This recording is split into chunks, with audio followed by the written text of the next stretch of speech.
sanaya taageerada dhalinyarada iyo xuduudan ka mid ka ahay waxaan soo wadaa insha Allah haday suuro gasho xisbi la yiraahdo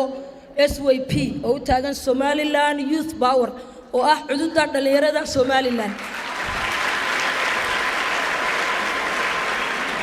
waxaan ka fakarayaa inuu hirgalo iyo inaanu hirgelin sababta waxaan leeyahay dalkaagi maxaad ku kordhisay doorkaas la maraya asxaabtu waxa weeye platform aynu ku kala abtirsano waxaan isku haybiyo isku raariyo isku raas noqonaynaa intay la mabdaa Somaliland jecel calanka jecel intaasaanu ku midoobi doonaa madasha aan sheegay iyo siyaasadeedkaanu soo wadno aad iyo aad baan walaalidiin hambalyeynaya dawlad jacayl dalnimo iyo samirka dalkeena ayaa idin muhiima waxaan ku soo koobayaa oo quraan idin dul istaagayaa ka soo bilow sanadadii 80meeyadii xilligii la abaabulayay halgankii dalkeena waxa taagnaa dad inala hayba oo inala raaso inala reera oo halganka cadow ku ah waa laga soo gudbay waa loo jilib dhigayay marka laga soo bilaabo xilligii halganka uu jilib dhigi 1980 waxa jiray xubno inaga mid ah dalka iyo dadnimada inala sheegta oo halganka lid ku ah waa loo jilib dhigayay waa laga adkaanayay marka laga bilaabo 1990meeyadii xilligii la aasaasayay dawladnimada waxa jiray dad inaga mid ah oo diidan dawladnimada waa laga adkaanayay waa loo jilib dhigay 1990 xilligii dubudhaska dalka waxa jiray dad inaga mid ah oo cadow ku ahaa dawladnimada iyo dubudhaska dalka waa laga adkaanayay waa laga gudbayay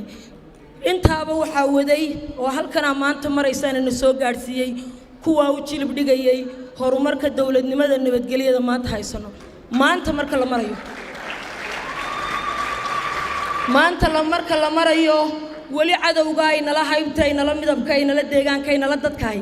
dalka uu jooga waa ka horumarka diidan cidii la rabay inay u jilib dhigto cidii doorkooda ay maraysay cidii la doonayay inay fahansanaadaan cidii la rabay inay qabtaan waa generationka maanta oo aan isleeyay mara kaalintiina kuwan ka mid ka ahay iyo kuwa iga yaryar iyo kuwa halkan fadhiyaba waa doorkoodii la rabay inay doorka cadowga iyagu maanta qaataan oo mid kula xaafado mid kula hayba ku kula kula deegaana oo dawladnimada iyo dalnimada iyo nabadgelyada nacab ku ah cid la rabay inay qabato horto waa inaga dhinaca kale siyaasi Rawda Cabdi Muuse oo hadalkeeda sii wadata waxay fariin cod dheer u dirtay wasaaradda arrimaha bulshada iyo qoyska ee Somaliland wasaaradda arrimaha bulshada waxaan u dirayaa fariin soorayga raali ahaado walaal maadaama xuduudii dalka hor joogo waxaan jecelahay inaan hadlo waxaan doonayaa inaan wasaaradda arrimaha bulshada fariin u diro dalkeena oo dalalka faqriga dunida ku jira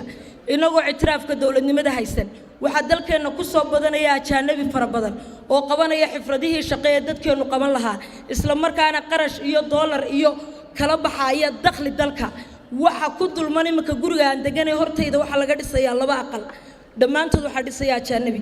wastaadku u eegaya su'aal baan weydiiyaa nimankan ajaanabiga inaad ka hadashaan baa muhiima hebel oo shirkad laba wata buu war markaynu kuwan iska celino ka shirkadda lena meynaan hargeysan wada joogin miya hargeysan lagu kala adagi hadii dawladnimadu dabar ku noqon weyday hadii hakinka ajaanibka xirfadaha aanu leenahay carqalada kule hadii wadamada dawladnimo leh oo haday dadkoodu gaajoodaan dunida loogu yabo tagi karayo oo dawlada ictiraaf leh ajaanib ka soo jeeda oo haday faqri garoobaan dunida loogu baahi tagayo ayaa dadka iyo dalka halka yaala maciishadu soo noqonayo laga xanibi kari laayay ina ka hadashaan baan doonayaa jaanisidii nibay leeyay ayay hayaan jaanisidii dadkiina inta dan yartaabay hayaan xuduudda dalku sugaya haday fakartii Xamse Maxamed Muuse